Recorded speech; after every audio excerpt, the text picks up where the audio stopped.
হঠাৎ বাড়িতে আসায় আম্মা আব্বাও অবাক হয়। আমি কাউকে কিছু না বলে সকাল সকাল নিপাদের বাড়ির দিকে রওনা করেছি।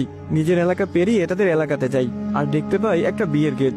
আমার স্থানে যে কোনো ছেলে থাকলে এই অনুভূতিটা উপলব্ধি করতে পারতো। কতটা যন্ত্রণায় দিতে তা একটা ছেলের চেয়ে বেশি আর কেউ জানবে না। নিপার কোনো ভাই বোন নেই। এই বাড়িতে যদি কারো বিয়ে হয় তবে তা নিপার। আমি হতবাক হয়ে বাড়ির দিকে প্রবেশ করতে যাচ্ছিলাম, কিন্তু নিপার সাথে দেখা হয়ে গেল উঠানে। নিপা আমার হাতটা টেনে নিয়ে আসে বাড়ির বাইরে। আমি শুধু তাকে দেখছিলাম, আমাকে কিছু বলতেও দেয়নি। বাড়ির বাইরে এনে নিপা আমাকে মিষ্টি স্বরে বলতে থাকে, শুনো রাফি, আমি তোমাকে না বলে চলে এসেছিলাম যাতে তুমি কোনো সমস্যা না করো। আমাদের মধ্যে যা ছিল সব ভুলে যাও। আজ আমার গায়ে হলুদ, তুমি আমার চেয়ে ভালো মেয়ে পাবে। দয়া করে কোনো ঝামেলা করিও না, চলে যাও। আমি বললাম, এসব তুমি কি বলছো নিপা? তোমার মাথা ঠিক আছে? 8 বছর ধরে ভালোবাসি তোমাকে, হুট করে তুমি বলছো সব ভুলে যাব, তাও এত সহজে? নিপা বলল, রাখো এসব ভালোবাসা, তুমিই বলো কি আছে তোমার? এখনো অনার্স ফাইনাল দাওনি, কবে তুমি চাকরি ধরবে আর কবে আমাকে বিয়ে করবে? আমি হয়ে যাচ্ছি বুড়ি। আব্বু ছেলে দেখেছে, ছেলের বিদেশে বিজনেস আছে, বিয়ের পর আমাকেও নিয়ে যাবে। প্লিজ দয়া করে আমার কেরিয়ার খারাপ করিও না, এমন ছেলে আমি কোনোদিন পাবো না।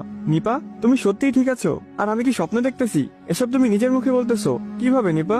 হ্যাঁ, সেদিন আমি যেমন অবাক হয়েছি তেমন কেঁদেছি। নিপার পা ধরে অনুরোধ করেছি, নিপা আমাকে পাত্তাও দেয়নি। আমি বারবার নিপাকে বোঝাতে চেয়েছি, কিন্তু নিপা আমাকে তার ক্যারিয়ারের গল্প শুনিয়ে যাচ্ছিল। শেষে এসে রাগ দেখিয়ে আমার বুকে লাথি মারে, শুরু করে আমার উপর চিৎকার চেঁচামেচি। নিপার